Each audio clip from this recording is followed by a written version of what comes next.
Mayor Hawthorne. Thank you. Moving on, call to the public. Anybody from the public wishing to address council? No one. Okay, moving on to consent agenda. We have two items. Check register for month of October 2020. Approval of September 15, 2020, regular council meeting minutes. Any councilor wishing to remove an item from consent agenda? Oh, entertain a motion. Second. So motion by Councilman Galindo and second by Councilman Roldan. All those in favor? Aye. Any opposed? Motion carried.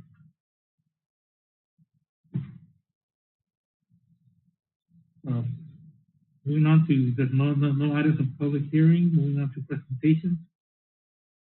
Item number 1, oath of office and swearing in ceremony of re-elected council member Marta Garcia, Luis Galindo, and Jesus Roldan to be officiated by Honorable Manuel Figueroa, City of Somerton, Mexico. I have the newly elected, re-elected council member here. This one.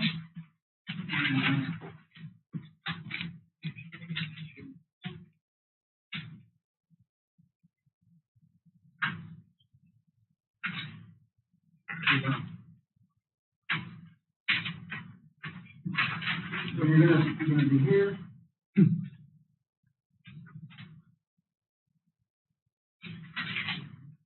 And as I do every time that I do a swearing-in ceremony, I remind people that this is not just ceremonial, it's something that's required by the state of Arizona.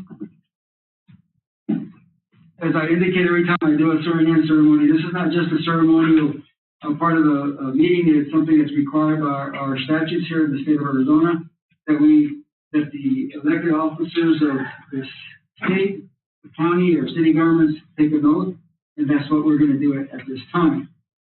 So, as I read the word honor, you'll repeat your names, and then you'll repeat what I'm saying to you.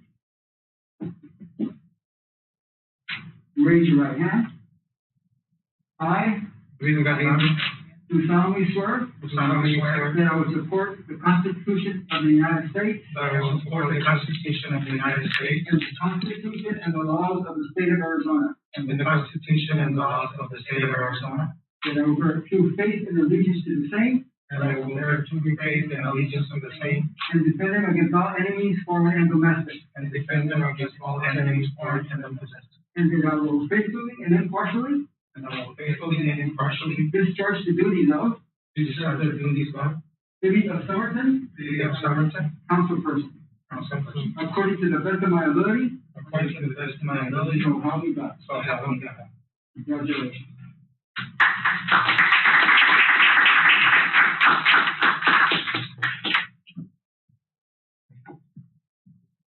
Congratulations. We need to sign those, so. I want to congratulate the council members. Looking forward to working with you the next 2 years. Accomplish great things that you've been doing. I'm going to give you an opportunity to say a few words, and then we're going to take a 5-minute recess so you can go with your family.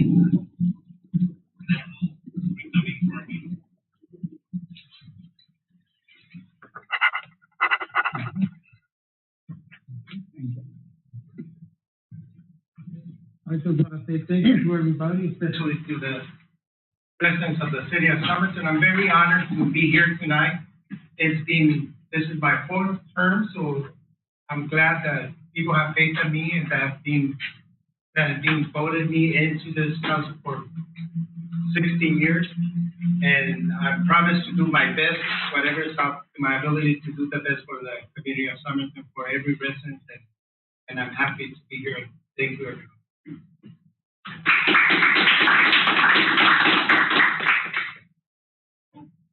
First of all, thank you to my wife, my kids, my family, and also the city of Somerton and council members for their support. We were blessed again to do another 4 years here as a city councilman, and I think we're a very, very good group that we have here. I think all of us are here for the benefit of the city, and we're going to continue to work to be the best little city in Arizona. Thank you.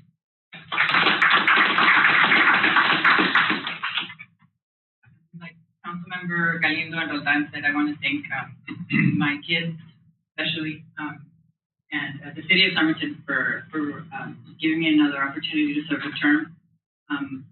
We're in this for the city and for the betterment of the city, and we hope to keep working hard for like Jesus said, for the city of Somerton to be the best little city in Arizona. Thank you.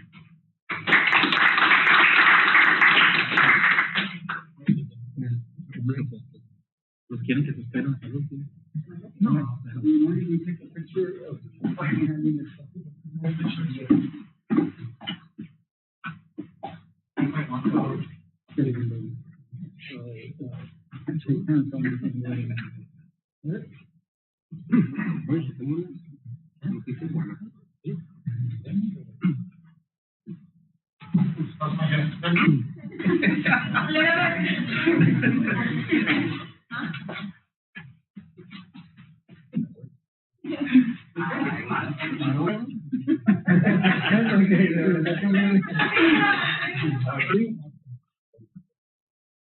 Here you go.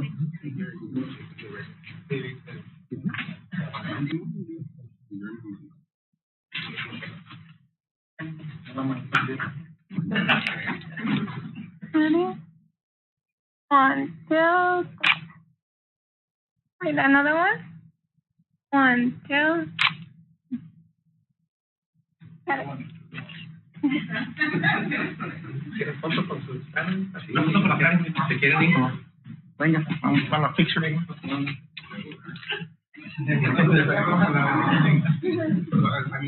Yo sé que a veces decimos todo mal.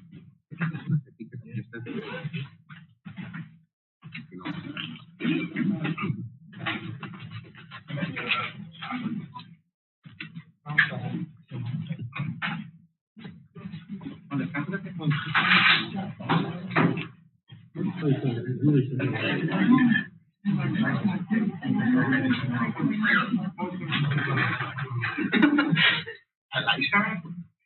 Smile, nice sharing. Ready? 1, 2. Smile. Another one? 1, 2. Okay. Got it. I like sharing.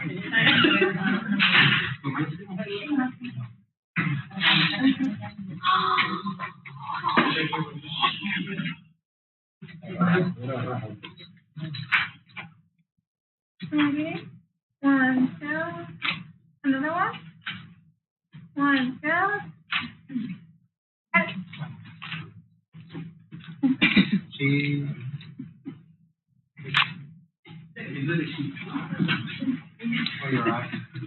Somos poquito. Somos poquito. ¿Qué dónde faltó? ¿Dos más?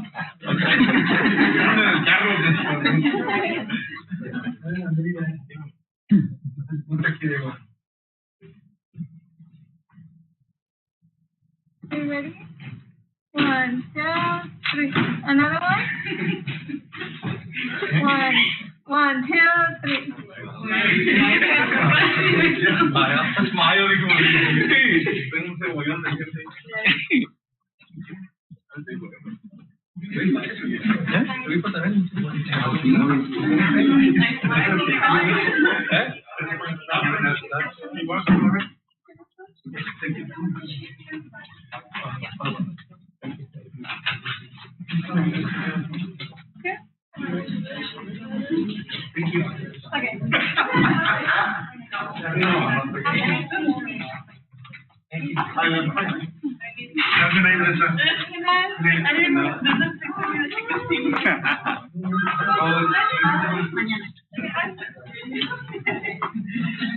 Harry.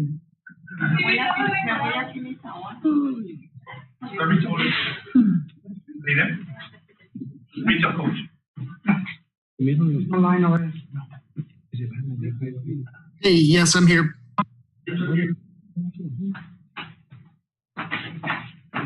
¿Ayudar usted? Yep, I'm here. Can you hear me? Yes. Yes, thank you. Great.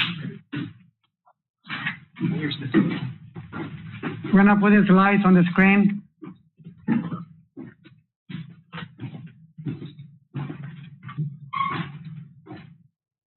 You got it? This is up here? Yeah. Congratulations, you three. Oh. Do you have on your screen, Austin? I can't show my screen though. Let me see if I can here. Have your face. Copy. It says I You can show it. participant is. We can show it in ours. You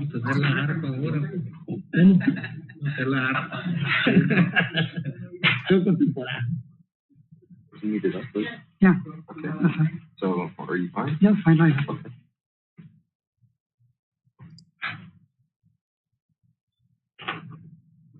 Item number 2, presentation by Retail Coach Company Council recommendation of the retail recruitment effort done up to date in Somerton's primary and secondary retail program. Okay. Good evening, Mayor, council members. As you know, we're working with a retail coach in the last few months to bring a retail to the city, specifically on trying to find a grocery store to the city of Somerton. So Austin Farmer is going to go through an update, what's the work done so far. So with that, Austin, it's all yours. Great, thank you. Hi, Mayor and Council. Thank you so much for having me. Just want to give a quick update on where we're at in terms of the work that we've done to date. Talk a little bit about the recruitment process that we've started and been working on over the past month and a half or so, and then answer any questions that you might have. So if you're looking at this first slide, work completed to date. So we kicked off the project in mid-July, started with a kickoff meeting, and since then have been able to get through the first 5 and ultimately start the 6th step of our process, the recruitment process. So in those first 4 months or just under 4 months of work, we've been able to come in and complete our market analysis. So identify the city's retail trade area, not only just the primary, but the secondary retail trade area. Look at a lot of the data that retailers are going to look at, really kind of position the data to paint the best picture possible for the city. We've looked at where there's retail opportunities. So we looked at what's called a gap analysis and a void analysis. Looked at really where there's development and redevelopment opportunities. So kind of coming up with really the priority sites that we see in the community. Looked at, yes. Hey, Austin, can you hold a minute? We're trying to show the screens on the council members' screens. Gotcha. Yeah, hold on.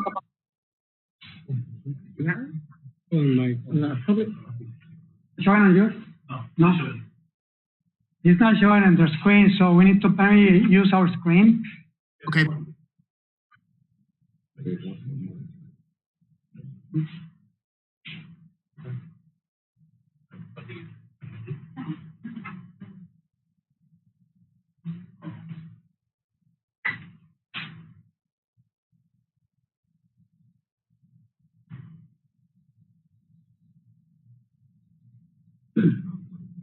There we go.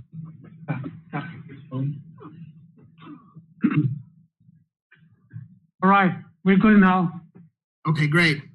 I'll start over there just now that you can see, but essentially what we've been able to complete is the first 5 steps of our process, which really involves looking at the community, coming in and looking at the data. So we hand drew a retail trade area based on a cell phone analysis of where people were coming from to shop or dine in the community, and really help paint a better picture of the community in terms of, selling yourself as more than just what the city population is. So put together all that data, finished all that analysis, identified retailers that we wanted to start with. Most of those are grocery, and I'll talk about that here in a second. That's how we prioritized the front end of the work, and we'll add to that as we go. Looked at development and redevelopment opportunities, so identifying sites that we think fit for future grocery development, and really kind of keying in on where there's opportunities specifically for grocery and retail. And then put together marketing and branding materials that we have already started sharing with those retailers and sending to potential retailers and developers to really sell the community. And so that typically in a normal project, that will take us the first anywhere from 90 to 120 days.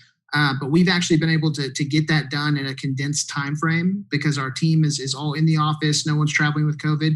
So we're actually ahead of the schedule. And so we actually started recruitment in October and started sending out emails and making phone calls to grocery targets in October and have since started that recruitment process and are in the process of not only just getting feedback from the initial list of retailers, but also identifying what additional retailers and or grocery targets we need to add to that list.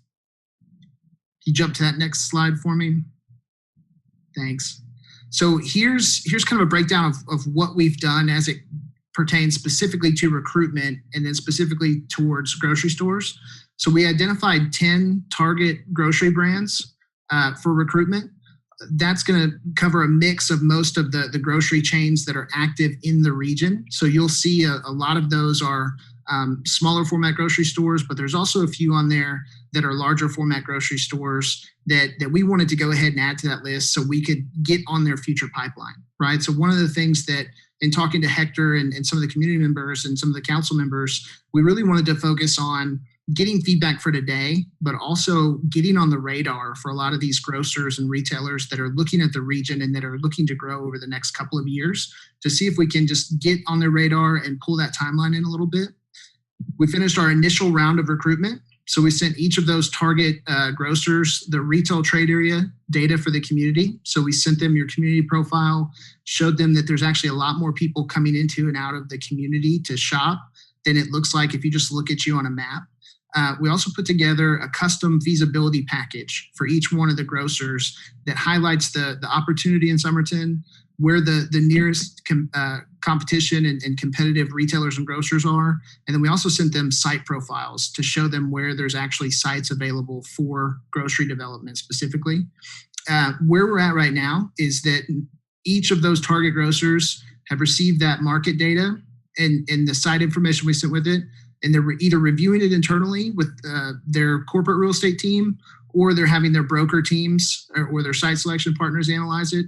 And then we've actually gotten feedback directly from a few of them on the community already. So we've actually gotten 4 of the 10 have actually sent us direct feedback in the sense of market timing or whether or not they're interested in the community. So we've actually gotten 40% of those that have come back to us and said, hey, we looked at the sites, here's some of that feedback.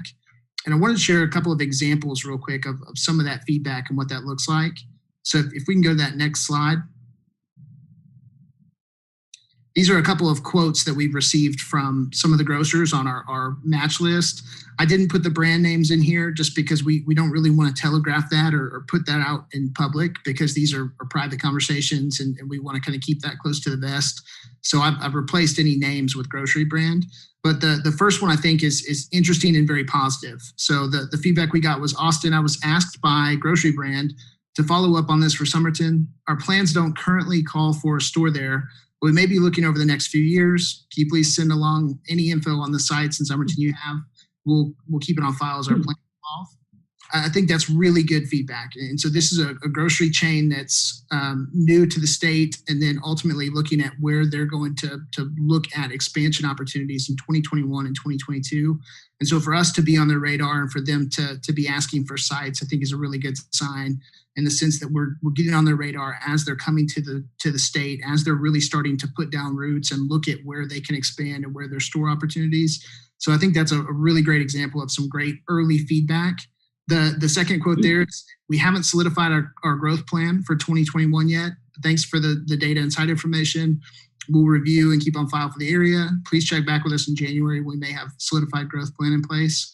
That's also a good sign. Most of the retailers and grocers that we recruit for most communities, if they're not interested, they'll just tell us right off the bat they're not interested. So it's really good to see that even though we're just starting this process that will last for another 8 months, we've already gotten some really good actionable feedback and created some relationships where we can continue to push and progress so that even if these retailers come back and say, hey, Somerton's not quite there yet in terms of what we're looking for size-wise or population-wise, that we can at least work with them to get on their roadmap and say, okay, well, what do you need us to do? What can council be doing? What can the economic development team be doing? What would push this further? Or what would you need to come to the community? So we're really optimistic about some of the early feedback we've gotten to this point. I think those two quotes are really great examples of some of that good feedback that we've gotten. So if we can go to I have a that. question. Go ahead. I have a question. Actually, one of the questions that I had is when I looked at these comments, I know you said you didn't want to share the names. Does our economic developer have the names? He does. Yep. Okay. So, Yeah. I mean, I can understand. I'm sorry. I mean, I can understand that you're not wanting to disclose it, in the meeting, but I mean, that's information that I think we can go ahead. You can go ahead and email it to us, right? Because I think it's important for our residents to really see that an effort is being made to really get a grocery store here, so that was my question. So if he has it, we'll get it. Thank you. Yeah, absolutely. And Hector and I have been communicating. We put together a dashboard that shows our recruitment progress and who we've talked to, who the primary contacts that we're talking to, either the corporate real estate team or with their brokers or site selectors. So we're passing all of that in. We're not going to keep any of that secret, and really any opportunity that we get to include city staff or Hector in that process, we want to make connections there. So we're not going to hide any of that information from the city staff team. It's just one of those things. We don't really like to put it out there in public meetings, just to make sure that as we're talking to some of these retailers that we're not really putting a lot of stuff out there that's not solidified yet.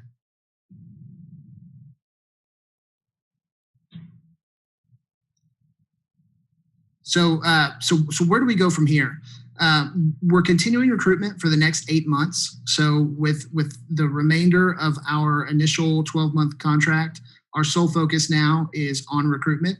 So this first round of recruitment in October, and then this second round that we just started in November, the goal with those is really to focus on getting as much initial feedback as we can to help inform us on where there's actual prospects. So which of these grocery targets are short-term prospects that we really need to focus and prioritize on, which of those might be 12 to 18 to 24 months out, and getting them in the pipeline and doing everything that we can and empowering the city to really get their feedback and try to do everything proactively that you can.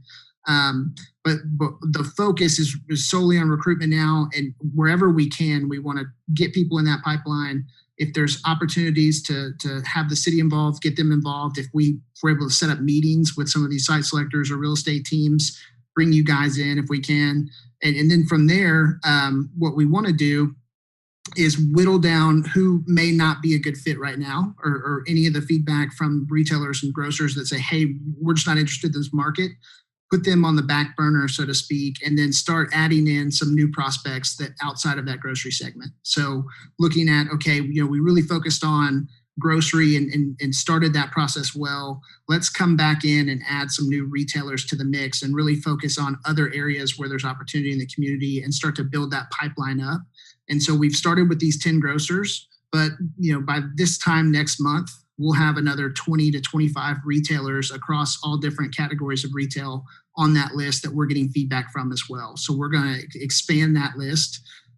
We'll work to set meetings for the city with those target grocery brands. And then we're actually attending retail events in 2020 and 2021 to try to set up meetings.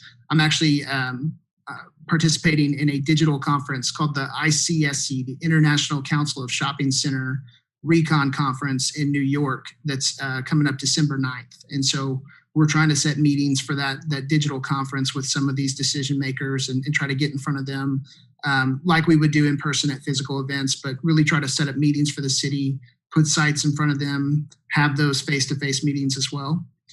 And then as we kind of move on from there, like I said, our goal is to drive grocers and retailers to the city now. But we also want to try to pull in the timeline and the process for any of those grocers or retailers that might still be a year or two away.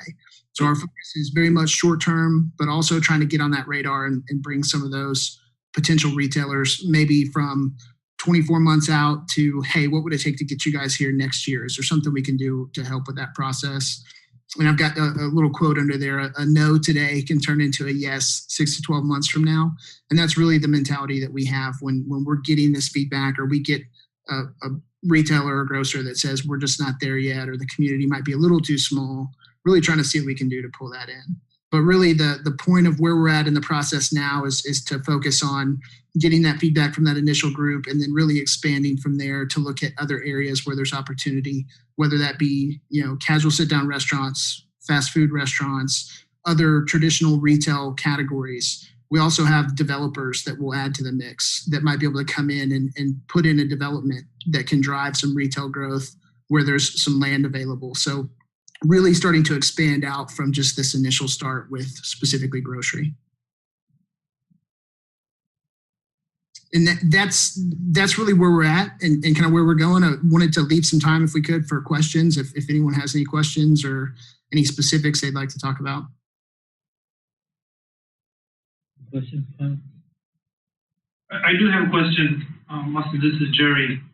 Have you received any demographics from those grocery stores of what they're asking for?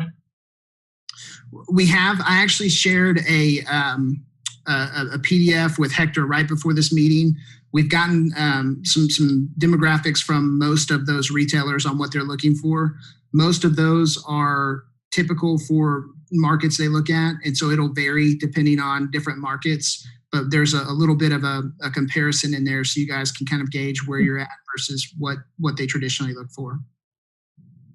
Jerry, Mayor, I have the hard copies over here. You want a copy right now? I can let you go. Yeah, and to that point, what we're trying to do is really look at the community and say, okay, we know that we're close, but we're not quite there. So a lot of smaller format grocery stores will they'll look for 30 to 50,000 population within 3 to 5 miles of a specific site, or they might look at what's called a drive time. So what population is within a 10-minute drive time from here? And so a lot of those smaller format grocery stores, you're right on the bubble, especially when we look at the two sites on 95 frontage on the east side and the west side. You're almost there when you look at some of those 5-mile radius or that 10-minute drive time numbers. But one of the things that we're looking at there is really selling the retail trade area and saying, hey, if you look at this market outside of just a circle, so just a 3 to 5 mile radius, there's really a lot of people coming further than that. And the market dynamic is really unique. So you're really missing a lot of that retail trade area if you're only looking in that 3 to 5 miles. So you're almost there. Just when they run sites and look at it, you're in the kind of 20,000 range, 20 to 25,000 for 3 and 5 miles when you look at some of those sites. But we think we can push you over that edge by really selling that retail trade area. There's some larger grocery stores on there, and you'll see that they need 100,000 or 150,000 within either 5 miles or a 10-minute drive time. We know that those are out of reach, right? We're not going to sit here. We're going to sit here and say, hey, they're going to immediately look at this market. But those are the ones that we want to get that feedback on for, hey, what does the future look like? What does the new store pipeline look like? How do we get in line, or how do we get to a point where we're on your radar? So when you do look to expand, we're that next city that you look at. And really getting their feedback on what it would take, if it's even possible, and then if it is, what that looks like from a proactive perspective, or things that the city can be doing to get on that radar, knowing that there's some growth that has to happen there.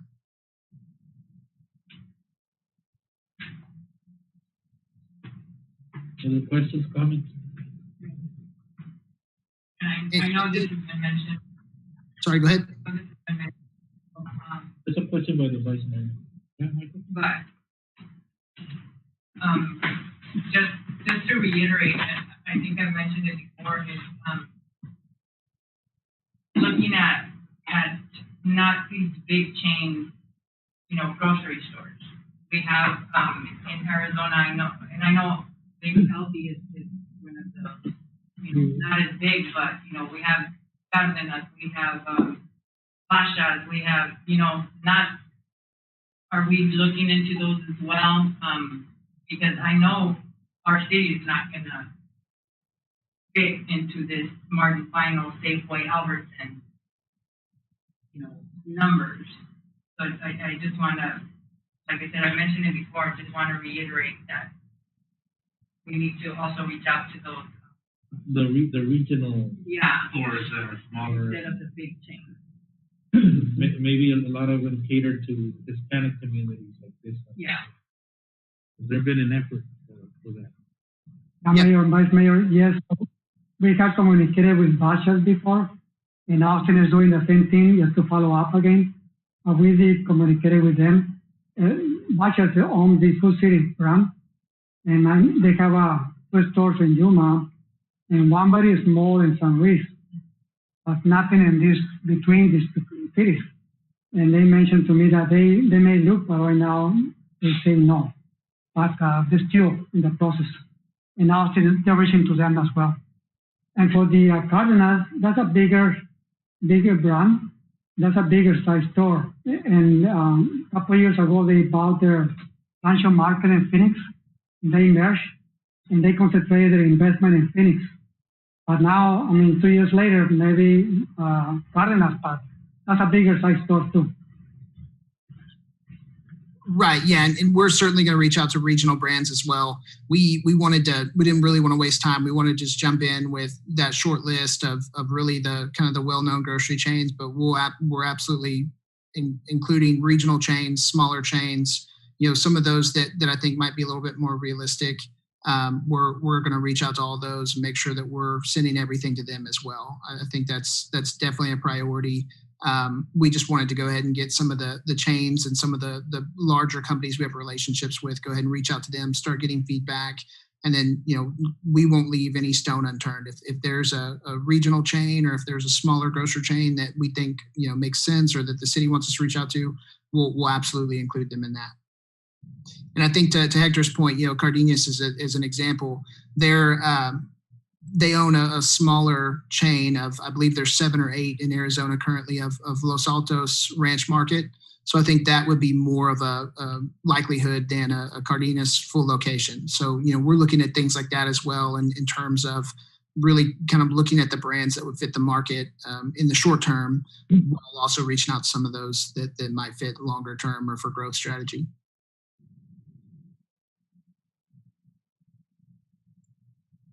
Any questions, comments? Thank you, Austin. Very good information.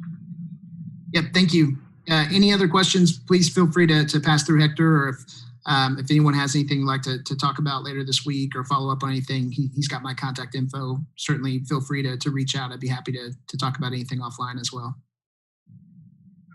Yeah, thank you, Austin. I'll follow up with you later. All right, thanks. Have a good night, everyone.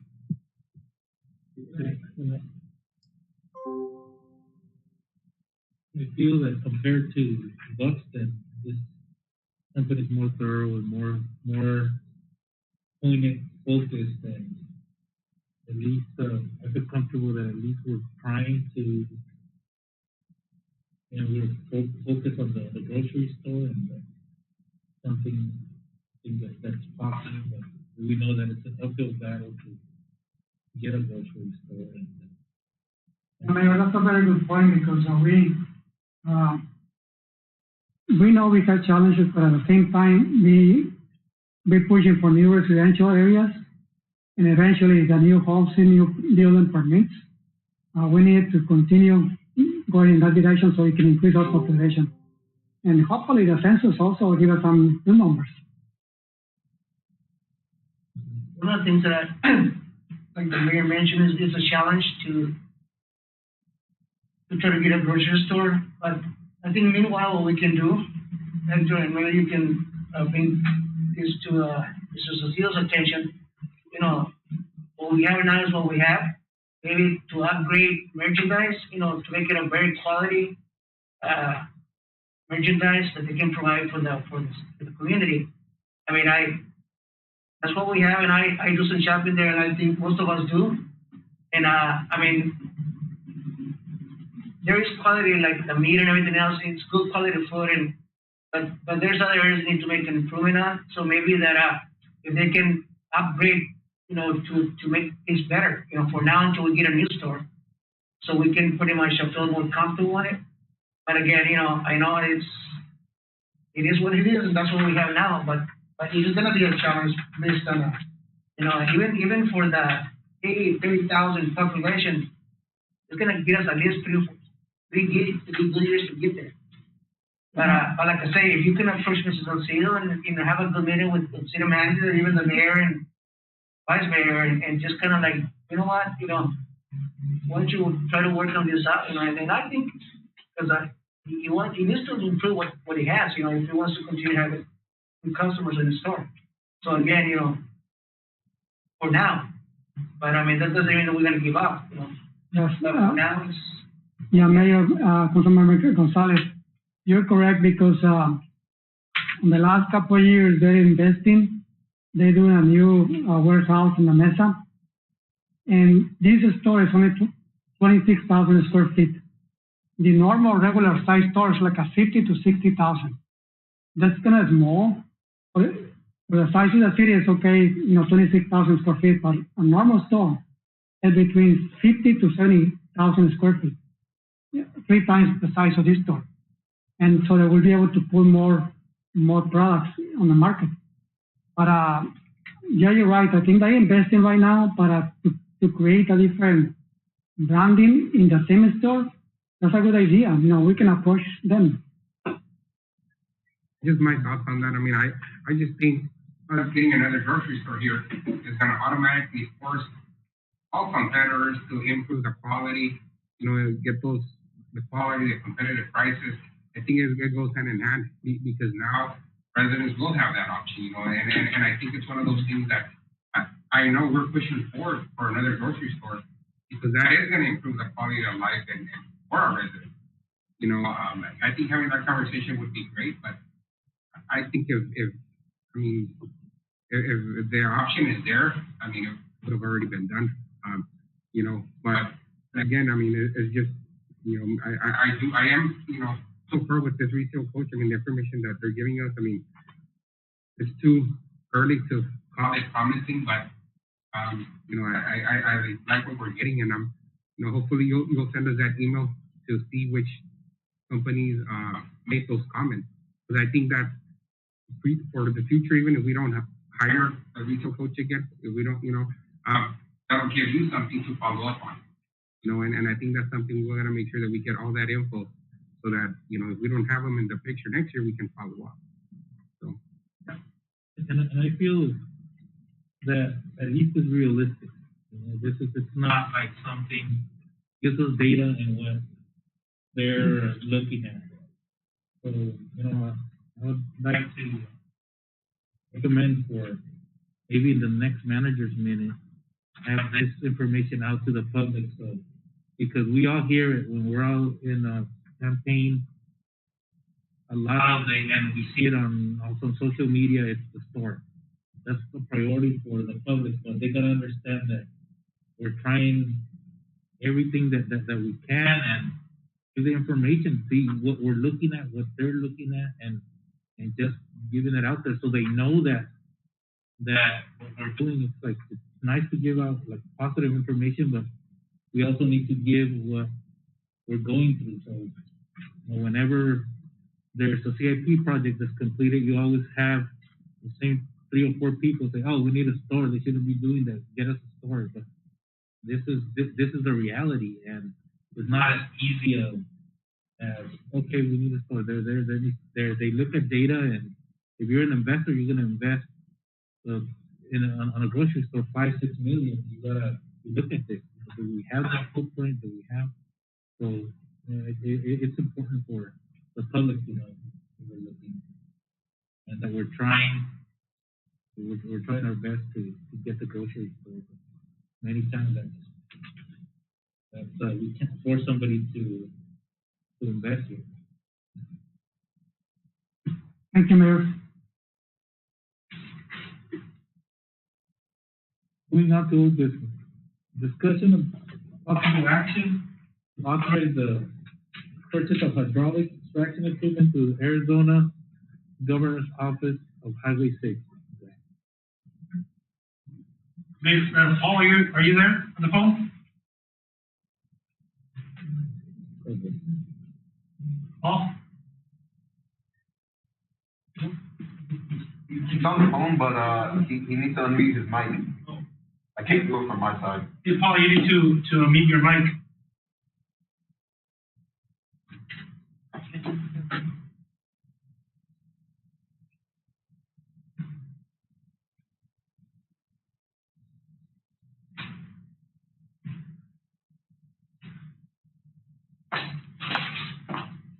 Let me go. In case he doesn't get back on there. The premise of this, obviously there was a grant, and the purchase of the hydraulic extraction equipment was over the threshold of $30,000 according to our procurement policy. And it's over by $28 basically. So because of that, we're bringing it to council for their approval.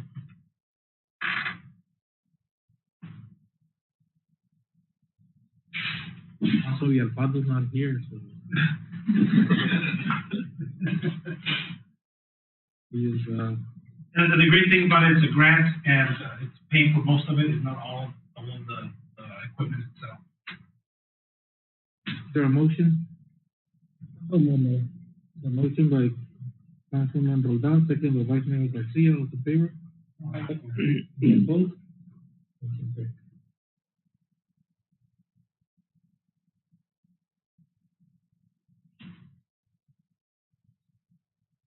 Okay, we're gonna go to the agenda.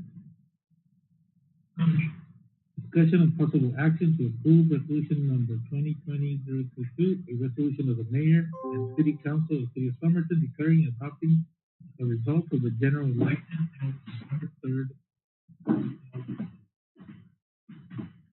Good evening, Mayor and Council. The city received the results from the Yuma County Elections Department yesterday, and the final summary report provided a total number of ballots cast, which was 3,582, and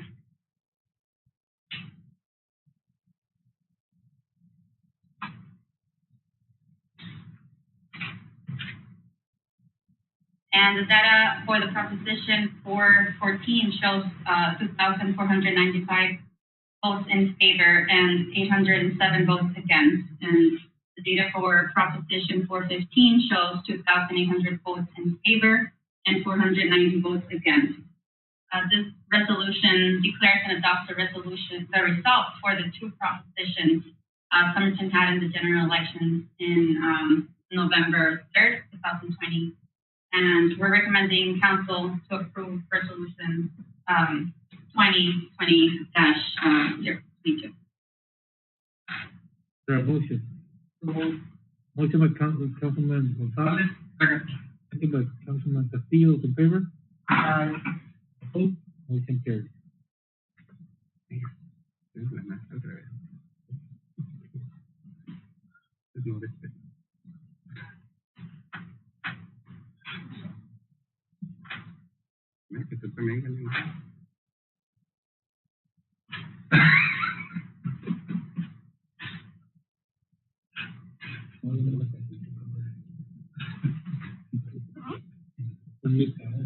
YouTube, have it backwards. Yeah. You do. YouTube, man.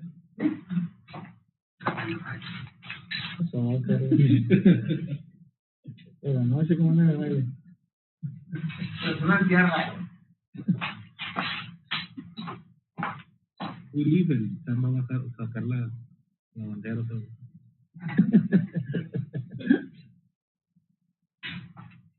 Moving on to new business. Discussion of possible action to approve professional services by Don Robbins and Associates for a preliminary and final subdivision plan on a 20-acre city-owned property to develop as an 8-lot commercial subdivision located at 2098 West Main Street, Somerton, Arizona. Mayor and Council, as we noticed that as far as the procurement is, this is after the fact. And in doing so, I wanted to make sure that Mayor and Council are aware of this. I wanted to bring up to your attention, and at the same time, knowing that moving forward and making sure that any transparency for which any procurement over 30,000, including professional service, comes to your attention before it gets approved. Knowing this, we have set precedents, and I don't blame staff for this, but we had set precedents before in terms of what gets approved by by the directors and for the understanding of the ordinance. There's 3 sections of the ordinance that somewhat can be construed depending on who's reading it. So in speaking with Attorney Lozano, trying to figure out who's right in terms of the procurement policy. If you look at Section 3524, it states on there regarding professional services from 250 to 500,000.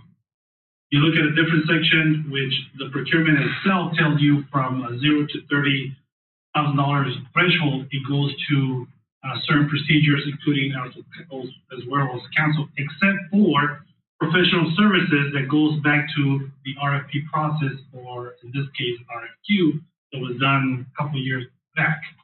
So based on that precedent, there has been some confusion as far as what staff might perceive and or was given direction by either previous administration, previous years, not necessarily the past administration, but previous years, as to what they've been told to do or not do. And at the same time, how does mayor and council direct staff as far as procuring services? And I think there's a misunderstanding between all of that in itself as far as what direction we give them. So in doing so, Mr. Lozano, Attorney Lozano, and myself made some recommendations to make sure that all procurements over the threshold of 30,000 at this point, until we make changes to procurement, come to your attention prior to. So in doing so, this is after the fact. When this was brought to my attention, I want to make sure that it was brought to council for approval. But it has not been completed. The total amount for this plat, that my understanding is it needs to be completed for the recording. Is that right, Hector? Yes, Mayor and council members, we're working on the subdivision plat for 8 lots, commercial development. As you know, the 20 acres, council directed us to work with Sunset Community Health, the commercial developer, and also the hotel site. That's the area that we working to subdivide into 8 lots. They're different sizes. So during the professional services, in the list, the public work house for architects, engineers, we selected one of those professionals to work with us on the commercial subdivision plot. The same company working with the high school on the water lines, the street alignment for the high school. It was convenient for the city to also continue with the same professional services to create a subdivision plot, because we have to be connected to the water lines, the sewer connections at the same time with the high school. But so far it's underway. It's about maybe 50% completed. The professional service is going to include all the improvement plans, which include the water, the sewer, the street alignments on the 20 acres, within the 20 acres. We get it shovel ready so we can sell it. We need to record a subdivision plan before we can sell it. So right now, the process is underway to subdivide the property. It has not been completed, fully completed at all. Not yet, no. Yes, Mayor. Hector, were you an interim city manager when you signed this document? Well, part of the, but I was instructed, I was told that we can just select the professional services. But were you an interim city manager back then? No. 2017. Did you knew about the policy, procurement policies procedures when you signed it? Before you signed it? Yeah, in the way it was done in the last few years, what San Palacio has done, just selecting the professional services, even if it was over 30,000. But those professional services are intended to be for transportation or utilities, but for subdivision, I would hope that is brought to council. It's a different, you procure those services, like I said, for roadways or for water, but a subdivision is more, I don't know, the city, we're not in the business of subdivisions, and when it comes, it, just kind of surprising that I think the intent of those is to do public works projects, not development projects. So that's why, for transparency purposes, I can understand how there's some concern as far as the intent of those services. But I do understand the thought process behind it, that how Robbins is working on that whole area. But then again, I think the interpretation of the spirit of having those conferences for selecting for public works projects. Not an attorney, but that's just my feeling. But I think Mr. Lozano can chime in as far as the interpretation. Well, Mayor and Council, I think Mr. Cabrera hit the nail on the head that our procurement code does allow for direct selection on some of these professional firms. The question is, how much leeway can staff have? For example, if they're selecting a professional firm of up to $500,000, that's just my concern that at least be brought to council, not as a way of challenging the selection, but transparency and to advise the public of where those monies are going. I think Mr. Cabrera is on the right path. That moving forward, we would want to advise council of any of those purchases of exceeding $30,000, so that we're clear that this is the process. And what that could do to our process, maybe it takes another 2 weeks before you can actually award someone. But in the long run, I think it's worth the effort to bring forward and advise you of what contracts we're entering into above 30,000.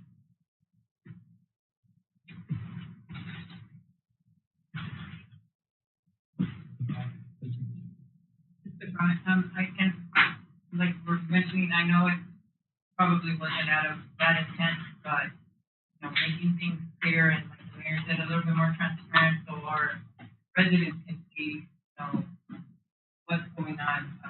Because the 55,000 is over that policy, and hoping that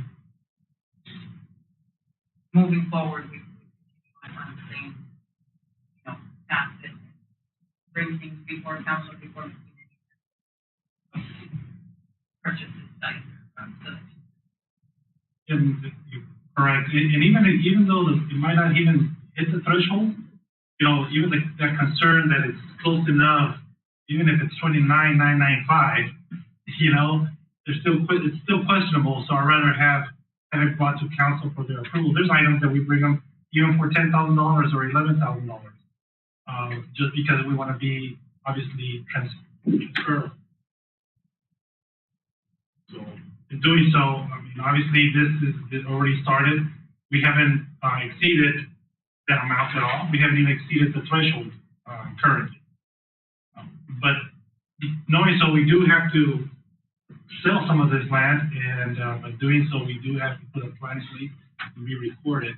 Unless we wait until we actually have a firm amount that contract that we're going to purchase, or someone's going to purchase that amount, or that land, sorry. I have a question, man.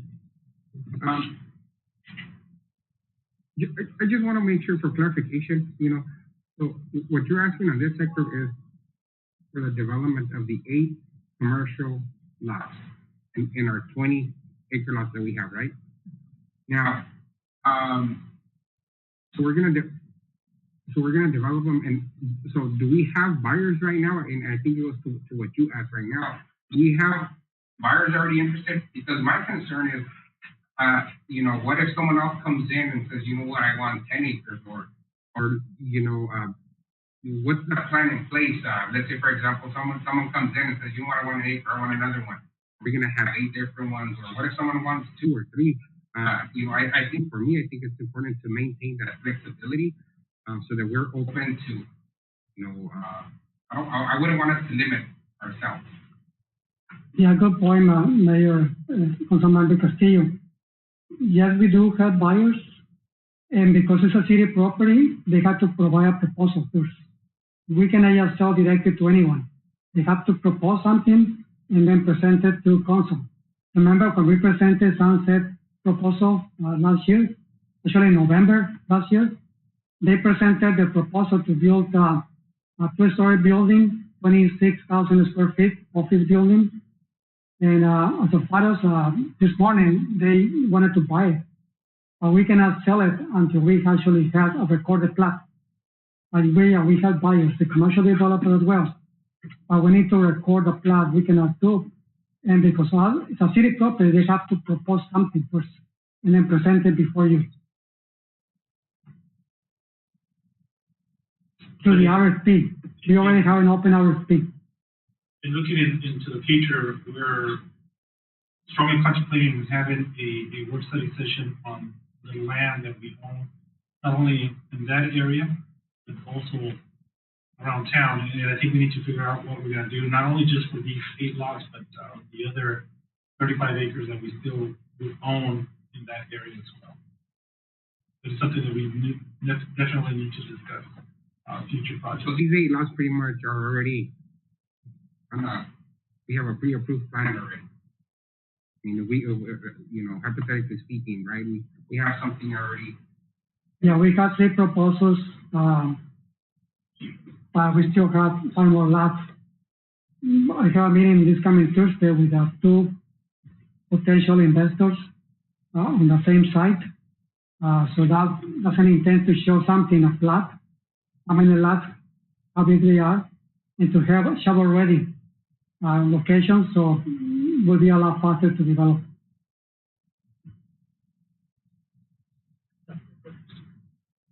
Large enough for a grocery store?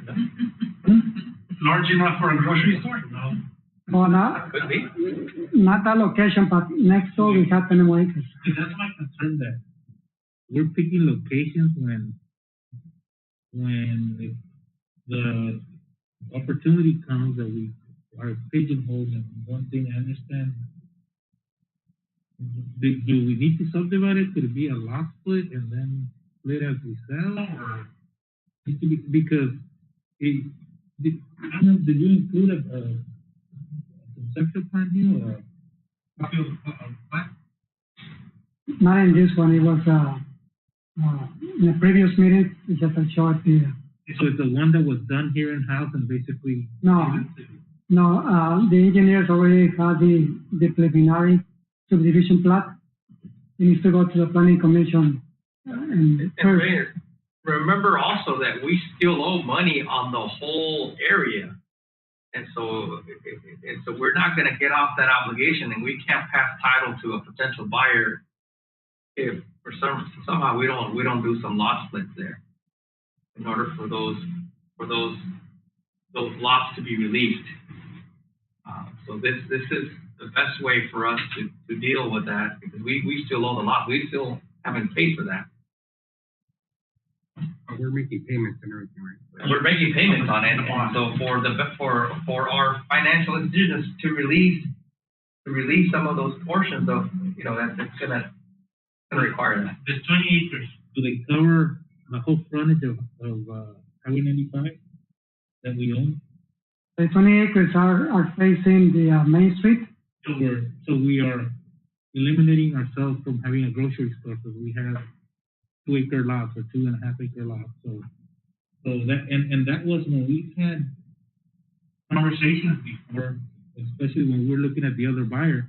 That was council's direction. We wanted them away from Highway 95 because we wanted to have the option of a grocery store.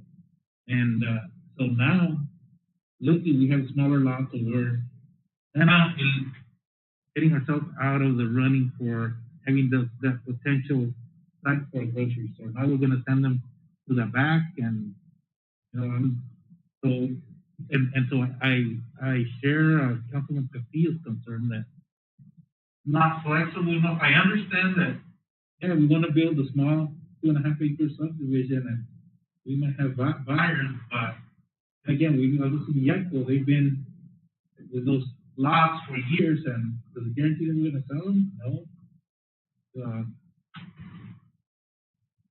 The way the plan is they're 4 acre lots. 4 acre lots. And the reason they're 4 because you have to obviously build the road and roundabout the way the plan is. 3 acres divided by 8. But it's well, it's the way it is. It is 8 lots, but at the same time, nothing has been split. I mean, also the intent subdivision plat, if we get, for example, the grocery store, those lots can be combined. There's no concern if something gets faster. We have right now only 2. They are 100% proposals. The hotel side, they only need 2.5 acres. The rest can be used for bigger company. So I guess then why the rush on doing this? I mean, because maintaining that flexibility. Let's say if something does come back down the road, why not move forward there? Because I mean, right now, let's say even if hypothetically this is approved, we really don't know for sure, or we're not certain on what's going to happen, right? Well, we had the discussion from the last 12 months about the location.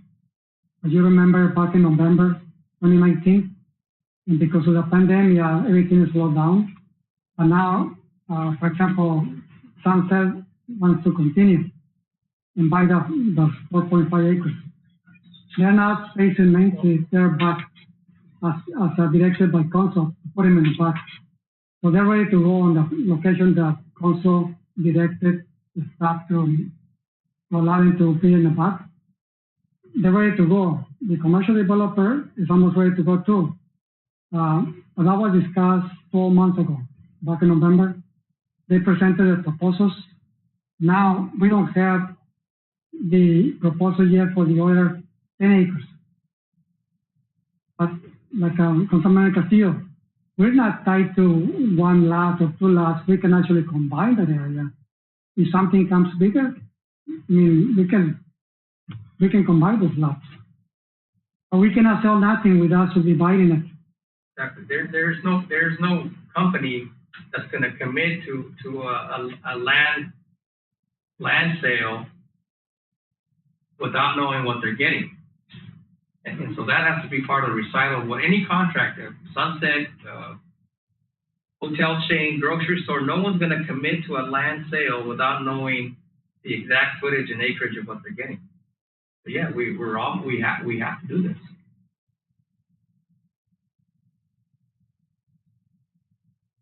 Victor said, if a lot is 4 and then they want to pick up 2 of those lots, that's 8 acres for their project. That's doable under his proposal.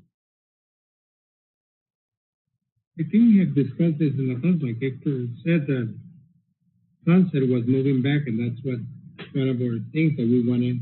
We didn't want them right in the front, and those 2 commercials were coming on the side. I think we have talked, and everybody has agreed on that. So I don't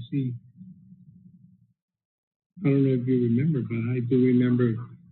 And we saw the conceptual plan, but the direction that I remember was. No, we're talking about executive session. It wasn't that. It wasn't that. I remember that. I guess the good thing, is that it's flexibility. If a grocery store comes in and wants 8 acres, 12 acres, then it can be combined, right? But if Sunset wants to build something or buy something, they cannot do it at all because it's not. I understand that, but my frustration is that I feel that many times council's requests are not followed.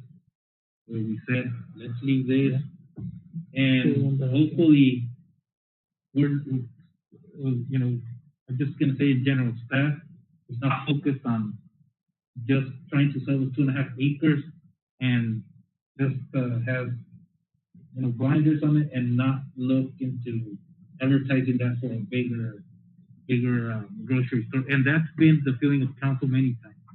That especially we give direction, anything happens, brought up, and then to me, I'm concerned that now we're going to be fixated with those 2-acre lots and not looking into promoting it for the grocery store, for bigger. So to me, that's yeah. And I feel that's council's frustration, and we discussed it before.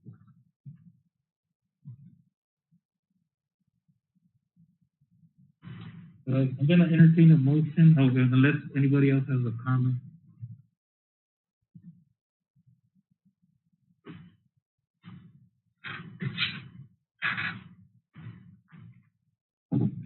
Is there a motion to approve the 20-acre city-owned property to develop into an 8-lot commercial subdivision on 1298 West Main Street, Somerton, Arizona? Come on, Mayor. The motion by Councilman Gonzalez.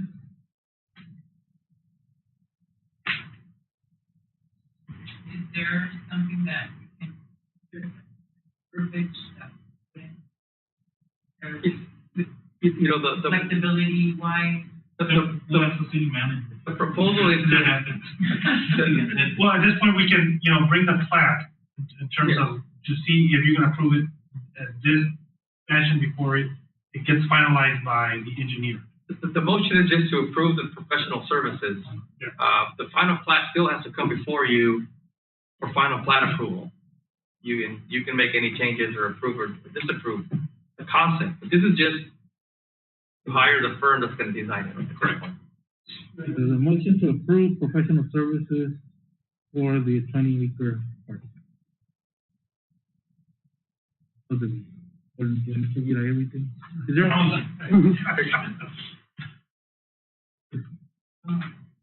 motion by Vice Mayor Garcia, second by Councilman Gonzalez, all in favor? Aye. Any opposed? Aye. Motion carries.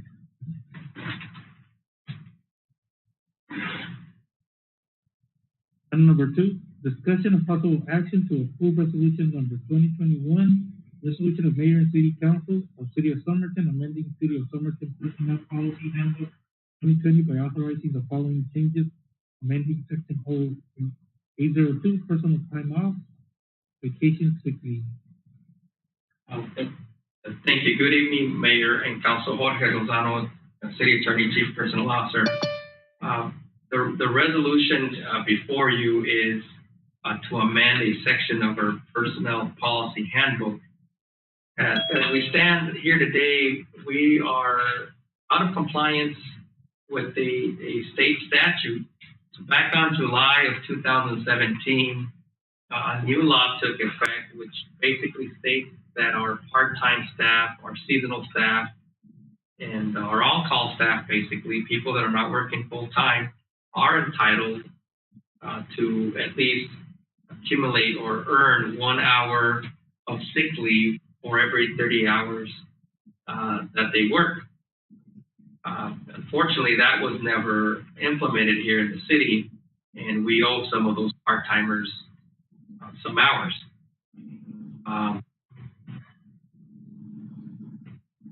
The city of Somerton does not have a separate sick bank as most other cities have.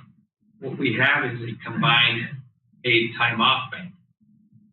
That's a combination. That's a combination of vacation time and sick leave and use as you please type of bank. And so,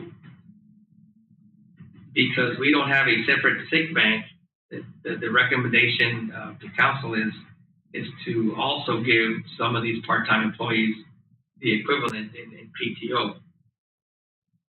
So on October 29, 2020, this item was presented to the Personnel Policy Committee.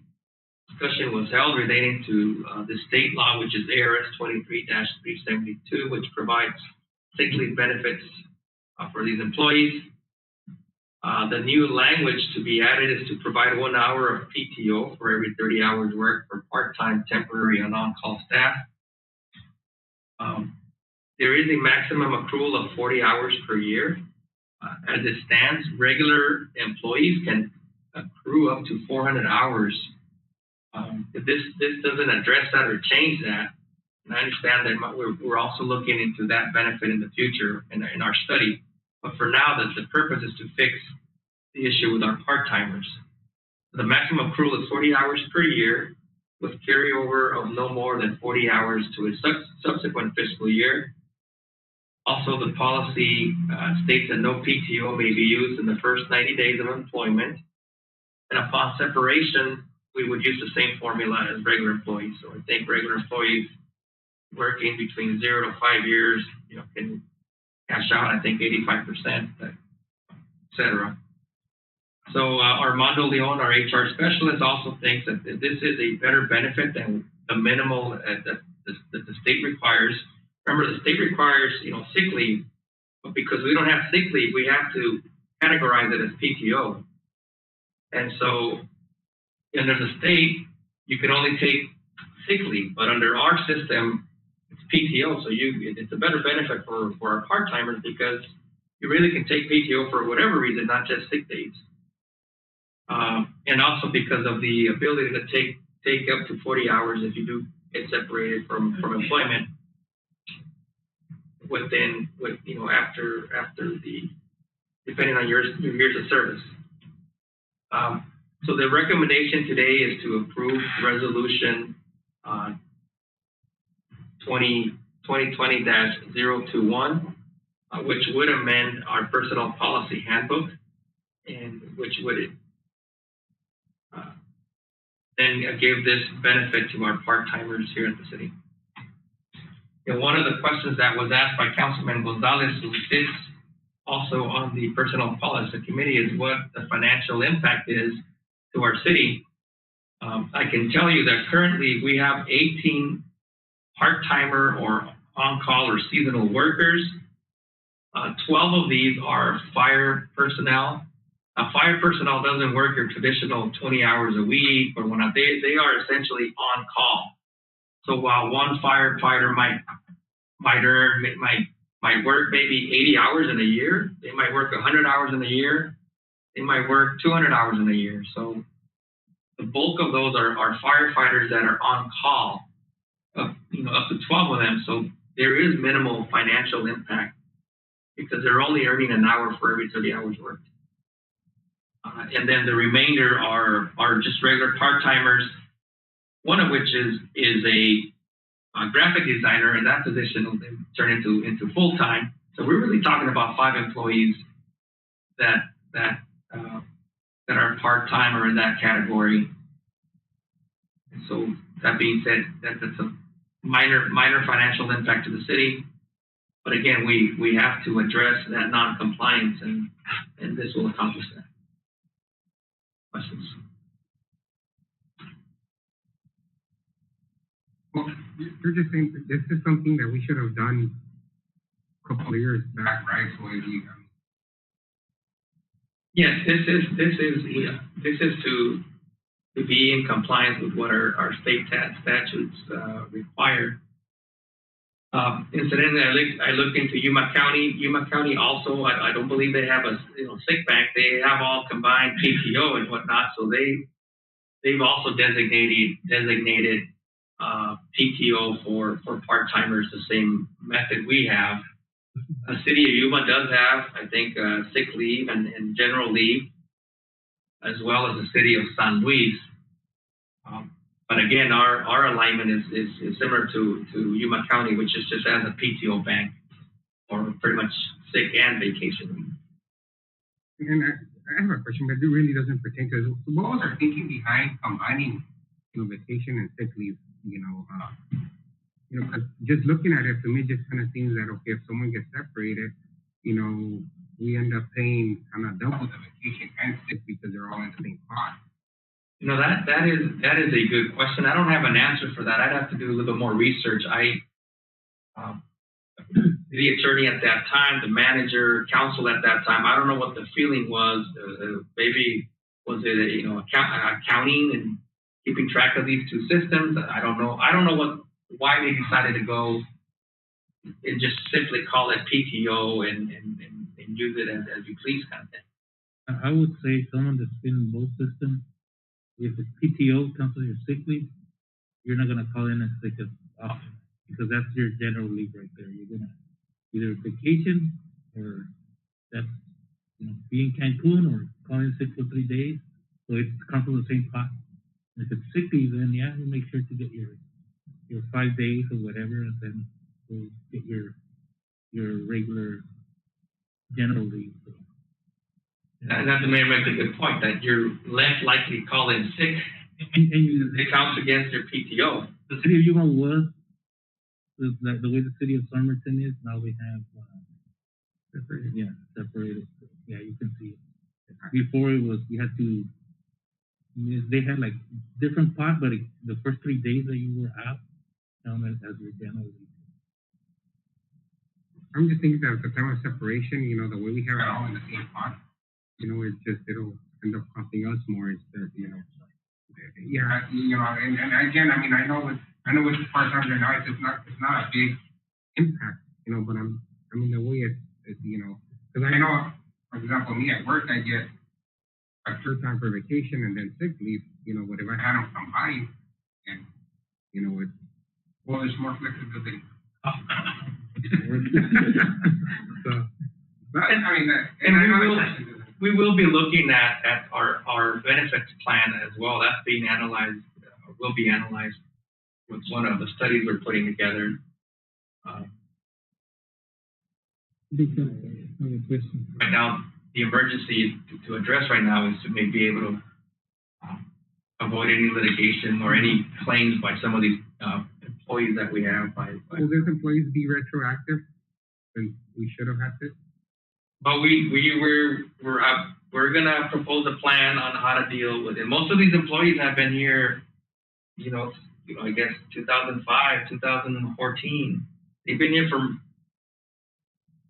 since before this law was enacted. So, but we'll put our minds together and make sure that we're able to.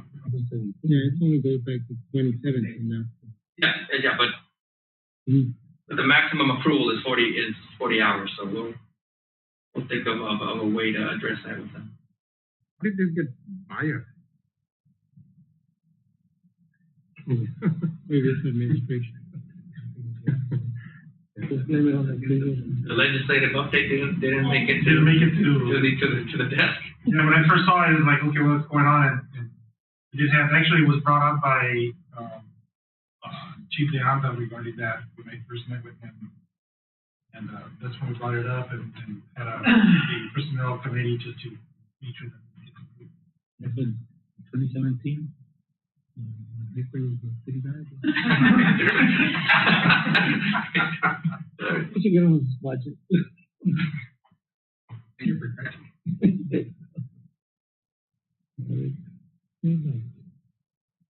And in your packets, Mayor and Council, you should have the red line version of the proposed changes, followed by final version, so that you know the language that's going to be inserted and the language that changes.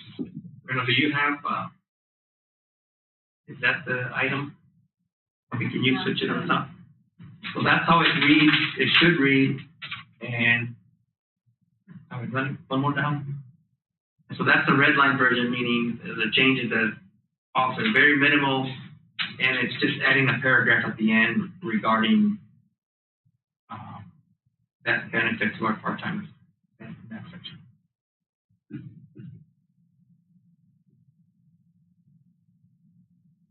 So is there a motion to approve resolution number 2020-01? Mayor, before we make a motion, I just want to say that I know that unfortunately, Councilman Villapan's not here, but he has some concerns on this item. So maybe if you want to give him a call or kind of share with him what you share with us, please. It was the same issues that was mentioned, what he did mention regarding the difference between sick leave and PTO and separation. that was the biggest issue and concern that he has in terms of what we have now. And overall, I did explain to him that we're looking at the benefits entirety, and the PTO is one of them. And if we're going to separate or not, depending on what council and obviously the procurement committee decides and bring it up to council for their final approval. But it was that to look into separating those. And that was one of my concerns when the city manager brought it up. That was concerned that we started looking at one issue at a time. I wanted to look at it overall, but then he did mention that requiring that. Yeah, it's a 3-year past due. But we are looking at a lot of things in our benefits area, and some changes to personnel, which includes city manager and a lot of those issues that need to be addressed. Second, Mayor. We didn't make a motion. You just asked a question prior to the motion. Oh, I thought you. So there's a motion by Councilman Galindo. Second by Councilman Roldan. All in favor? Aye. Any opposed? Motion carries.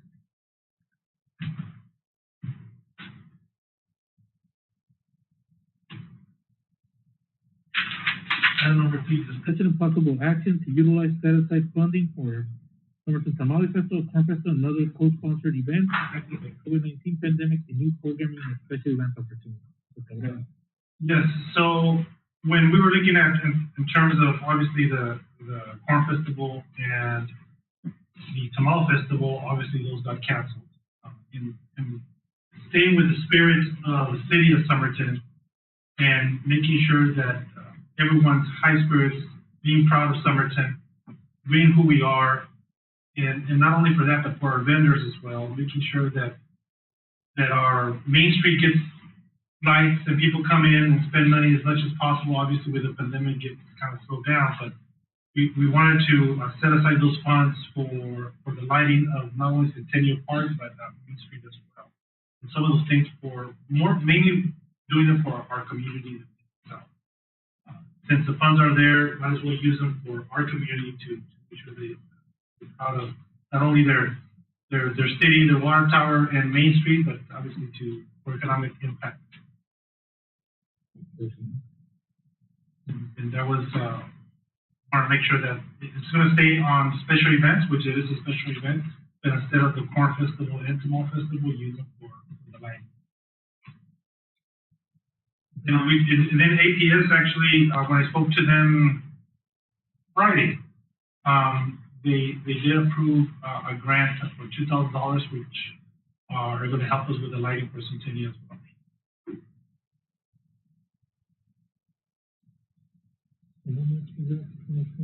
Yeah, I was gonna ask how much money is freed up because these events were canceled.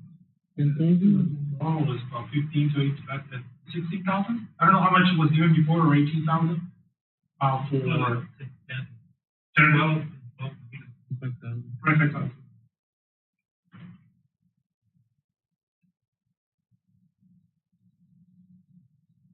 Yeah, that's my question.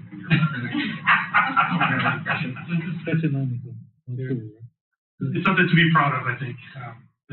All of Parks and Rec staff are doing a great job, and Public Works is going to start helping here, I think this week. Yeah, this week. So all of our Main Street, including our trees, will have lights, palm trees as well, obviously. Same thing with Centennial.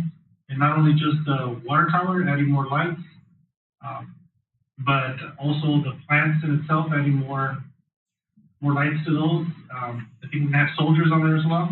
So we're going to have a virtual celebration for that day. November 30th. It's on that. I would like the water tower to look like the picture that Sergio showed us. The who? This is what we thought we were gonna get. The previous Parks and Rec director. Oh, we saw the water tower. Hopefully we get that drawing and that was. Jerry, one thing that I noticed is that some of those lights are already covered by the branches of the trees.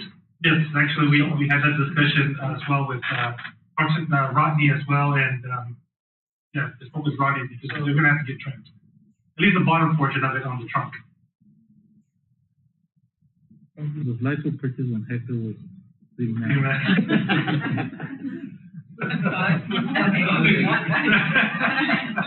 Department Health. The great thing that we're gonna continue this lighting on an annual basis is just more of upkeep of the future. You know, the lights go out, you know, we still have to have some sort of 10% on there to make sure that those continue. But it'll be nice for our community. Oh, and I didn't mention that whole portion of it is a storyline. So it's a storyline called Happy the Elf. And the Happy the Elf stops at each of the vendors in the city, and that way we get the kids involved. And obviously the community stop at each of the vendors to get some cookies and champurrado or hot chocolate. Didn't let Jesus talk. I see him. He's there. He can talk. He's at church.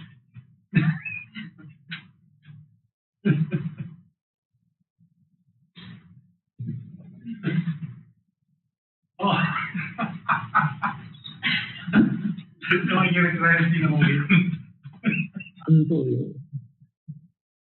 Okay, moving on to item number 4, discussion and possible action to improve engagement of titular by a consultant firm to update City of Somerton 2014 land use assumptions and infrastructure improvement plan, and updating any necessary public services, including but not limited to public safety, streets, and wastewater facilities.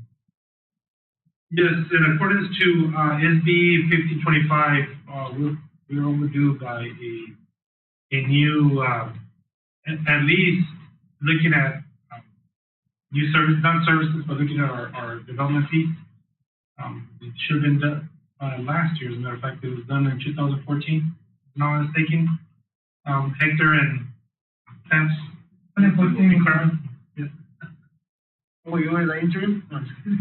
But this, what basically happens is after a new general plan that was approved by our community and the IIP plan and the IIPs, we want to make sure that we're getting those fees based on that we estimated that the growth is.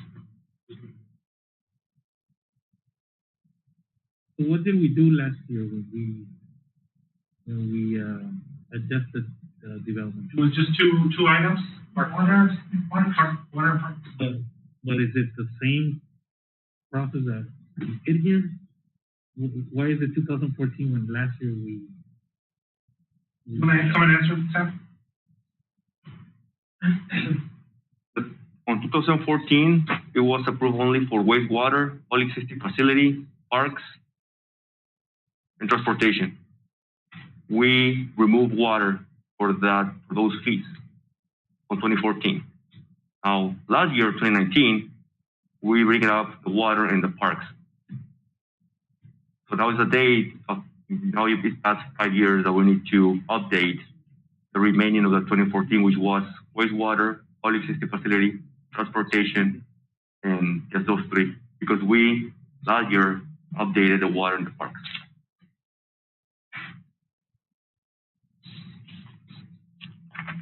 So we want to do, obviously, update those, and then at the same time, and we're looking at making sure that we amend to add the current ones that were approved in 2020. That way we only have one structure instead of 2 structures.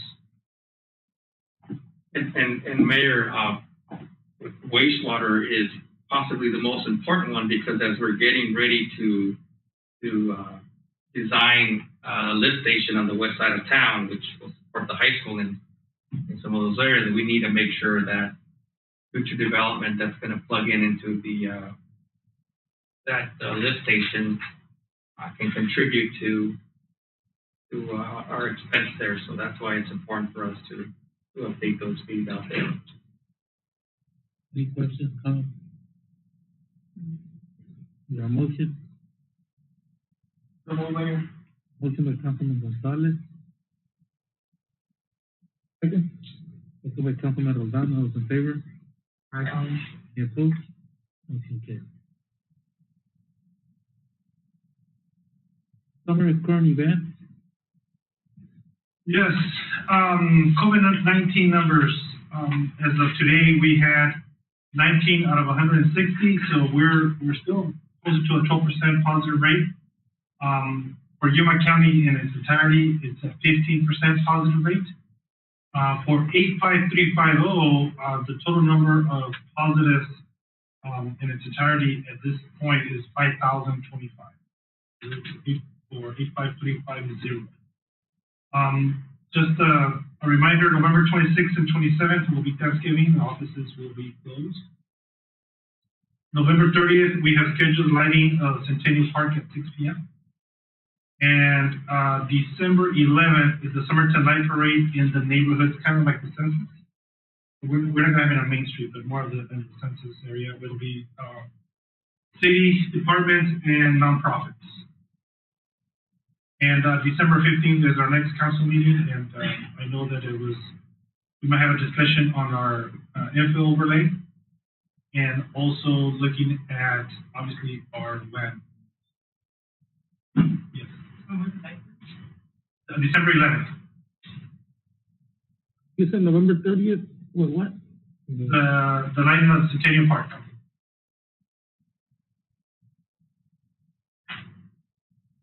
Chief Juarez, she needs to be excused. She's not feeling well. Currently, I have a white tech intern in our office assisting us with administrative duties, working with patrol details for drug activities and traffic with focus on Main Street, making it safer for pedestrians and overall drivers. Currently have 1 dispatch on training and 2 officers on field training. Paul Leonda, I know he's been having trouble, and I don't know if it's on our end or his end. Paul, can you hear me? He left the conference. Oh, he left the conference, okay. Fire department personnel continues to spray the fire station down 2 to 3 times with disinfectant. With the rise of COVID-19, this is more important than ever. With this in mind, on November 10th, T-Shift deconned the entire city hall to assist in mitigating possible COVID-19 transmission. The disinfecting of the city hall takes an average of 1 to 2 hours to complete. Kudos to Captain Javier Hernandez. Captain Hernandez applied for a grant through WAC EMS in the amount of $13,637.71. It was awarded at their last meeting. These monies will be for the purchase of Jaws of Life extrication tools. AGOHS cut our grant application from $50,000 to $30,000, and this WACMS grant will allow us to purchase the remainder of the extrication equipment that we need to have a complete set. Captain Hernandez exemplifies the can-do spirit of Somerton Coca-Cola Fire Department personnel. Although 853 is at 7.7 Yuma County, it had an overall 11%, 11.88. All the COVID-19 infections, Yuma County SFD is encouraging all citizens in 85350 to make good decisions regarding the upcoming holidays. Somerton Coca-Cola Fire Department has lost 2 employees to the City of San Luis Fire Department and is likely to lose another 4 to the City of Yuma Fire Department. This will be a loss of 28% of the force. This is one of the reasons why we're looking at our benefits and our salary. Carmen?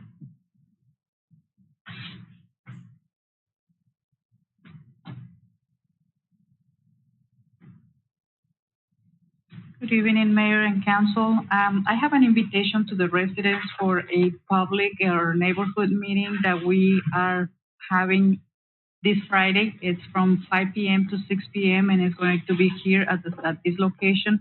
This is part of the process of the infill incentive overlay plan before presenting it to Planning and Zoning Commission and Council for your potential approval. So about 1,200 invitations were mailed out to the residents that are inside the proposed IIOP, and we are hoping that we are going to have a good turnout this Friday. That's all I have. Thank you. Sam?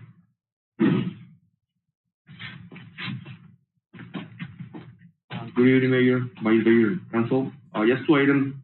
VSS International, our pavement preservation contractor, completed all the scheduled the roadway seals, the PMM, the slurry seal, and the GSV. We sealed approximately 173,000 square yards. Was a lot of roadway seals in basically in 2 weeks. So we completed this seal for this year. And also another item, the annual cleanup program will be completed this week. No major issues and complaints were received, so we are basically on schedule. Thank you. Mr. Tapia. Did we put a video or something on the slurry? No, we didn't. On the slurry seal? And that would be positive because it looks good for the city, what we're doing, and where the residents should know where taxpayers are, funds are going. And it looks good, so that would be good. Yeah. Make sure Andrea has included. Andrea, sorry.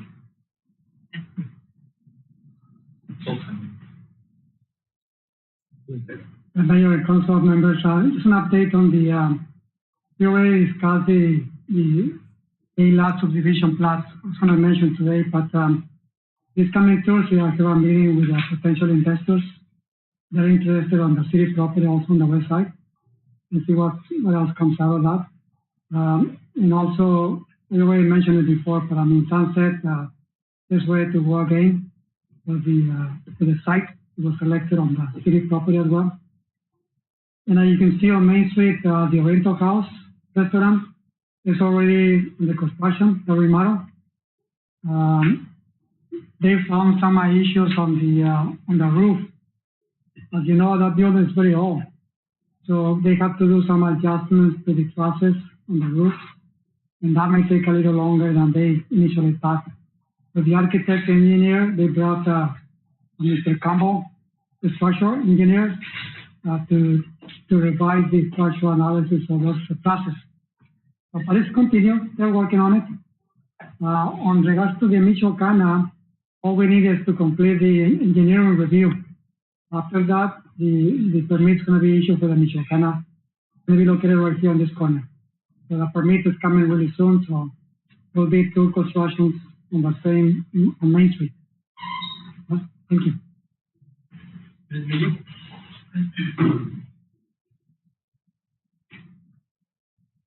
Good evening, Mayor, Deputy Mayor, Council members. I hope you're all well today. This week we are going through several interviews for our AT position. As you are all aware, unfortunately we weren't able to fill out the last round of interviews, so that's what we're focusing on this week, as well as getting a lot of our quarterlies done and billing. Thank you.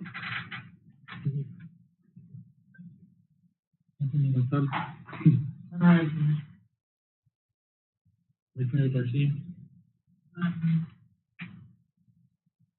Thank you to all those that were able to help out with the food drive and bubble, I guess. I think it went pretty well. Like we always do, we always have people that do. We didn't have enough, I guess, this time around, but we're working, and I think Jerry's working.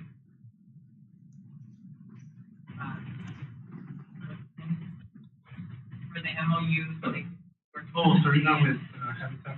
Yeah, we'll keep having those on a monthly basis, hopefully. The COVID called this last Friday. Numbers are high. This week, they're expecting it. You're mentioning 15%, but I know that they're expecting it to go up to 21% or something like that. It's a great because the dashboard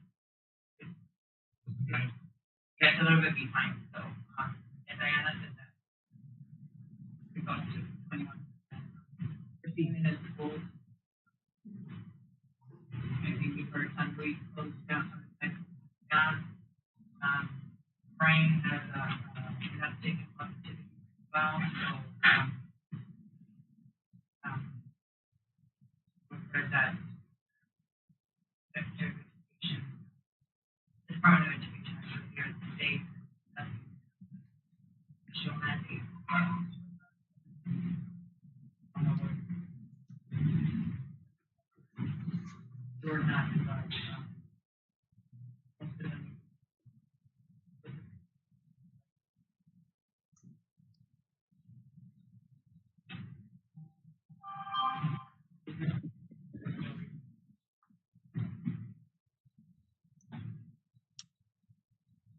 hospital has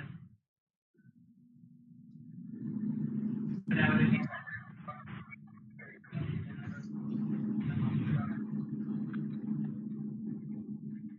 there was over 40 now that did 5 patients.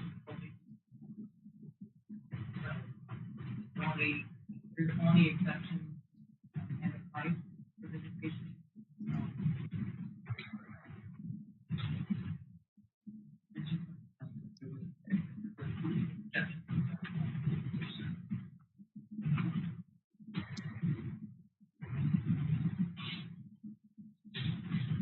Is the fund on the suit? No, let me, he's there.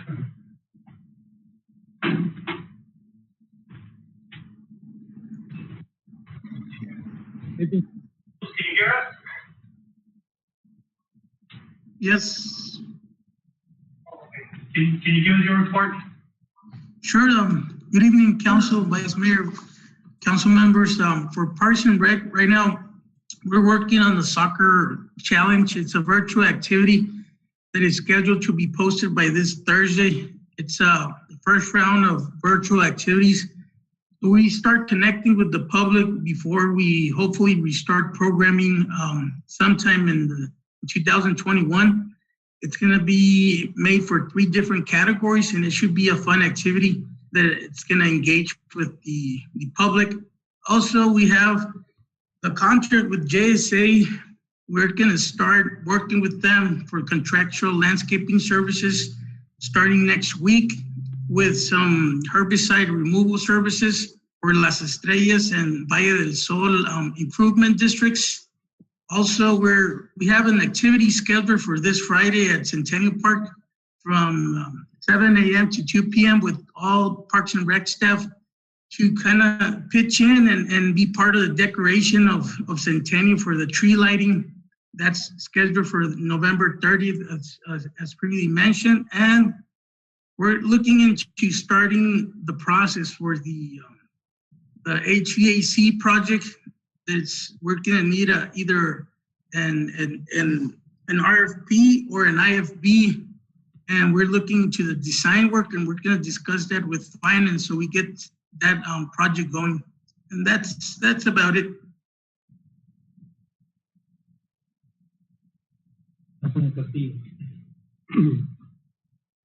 Mayor, I want to go ahead and give kudos to Mr. Cabrera and staff. On Sunday, I want to say it was about I think it was afternoon. I gave him I sent him a picture, sent him a text about some leakage on Cactus and Orange, and I think it was late in the afternoon. And then Monday morning, like before noon, the issue had been solved. Some of the residents nearby there, contacted me and said that there was leakage, and I think it was underground, right? Yes, it was the fire hydrant. It was taken care of. So I want to just let staff know that residents appreciate that, and I think that's just a perfect example of there was an issue, it was reported, and it was to me it's excellent customer service. There was promptness and everything, so kudos to that. Those are the I told the residents, hey, make sure you share those stories out, because sometimes it's just to me it's just as important to also hear that those positive stories. We sometimes tend to hear the negative. Kudos to that. And I do want to say something. I was also approached by a couple of residents, that live on Jefferson Street, over here in front of the middle school. And 2 of them approached me, and they did mention that there's a lot of vehicles, with exceeding speeds maybe 40 to 50 miles an hour, and there's some kids there. Our request was made like, well, what about some speed bumps? Or, trying to avoid, be proactive. Let's not wait for something to happen, then act on it. And I just wanted to pass along that information.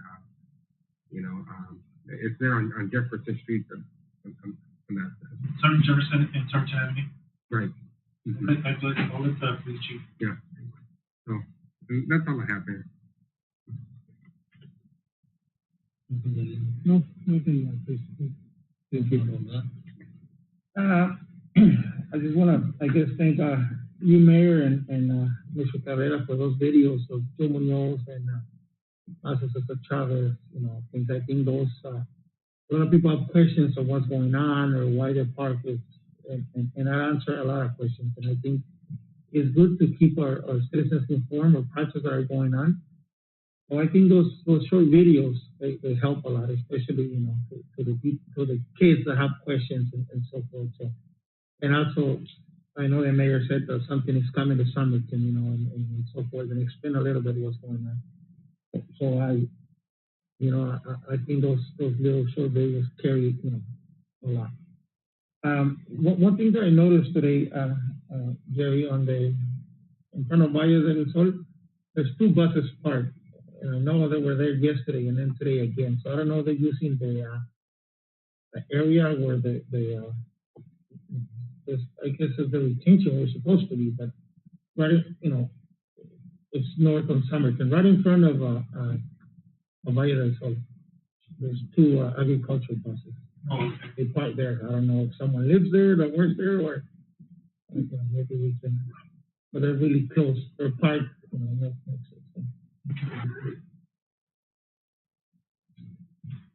Duly noted. Like Vice Mayor said, numbers or COVID numbers are going up. Initially with the pandemic, I think all of us were quarantining. Now with numbers going down, we started getting too comfortable. So, if we first, we're going to have the COVID task force this week. We will visit and check the numbers. Maybe start thinking even to go to City Hall again. We don't want to get that close, but that's a conversation that we can have. And also for council members, I'll encourage you, if possible, to attend virtually.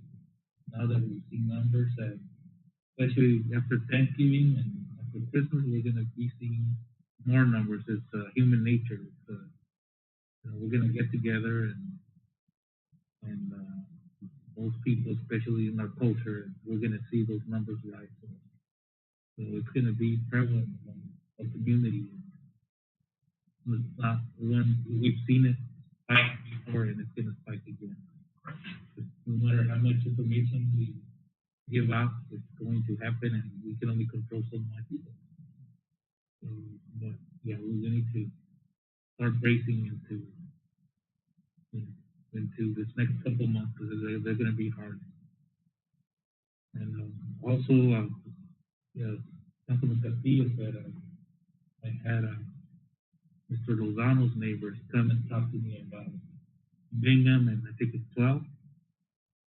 The cars are speeding, especially on weekends. And yeah, everybody says speed bumps, but those are costly. You got to have a systemic approach to it, not just based on, what is it? Everybody's going to tell you that they're speeding, but if you take the radar, many times it's enforcement. Like on that on 12, you could see that, especially on weekends, especially past 9, 10, cars don't stop. Just keep the stop sign, and the stop sign, instructions there. The stop sign is way over there, so maybe more enforcement, and maybe try to look into a bigger sign or something. And the speed bump is the solution. Then so we need to, because especially that's a collector road. Everybody comes from Las Estrellas or San Luis, and it's a collector street, but there's houses fronting that collector street, so that's where it's playing there, and cars are speeding through there. So it is concerning. So we can look at that. Let's see enforcement, and if it's still happening, then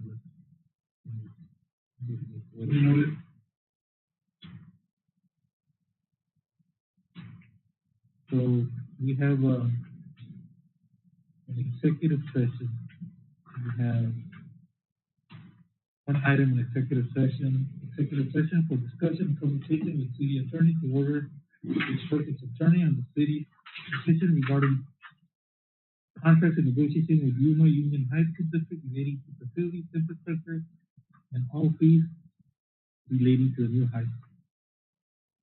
So we're gonna take a 5-minute recess. Is there a motion to adjourn to executive session? Second by Vice Mayor Garcia, second by Galindo. Meeting adjourned. So we just on the login. I emailed Bill.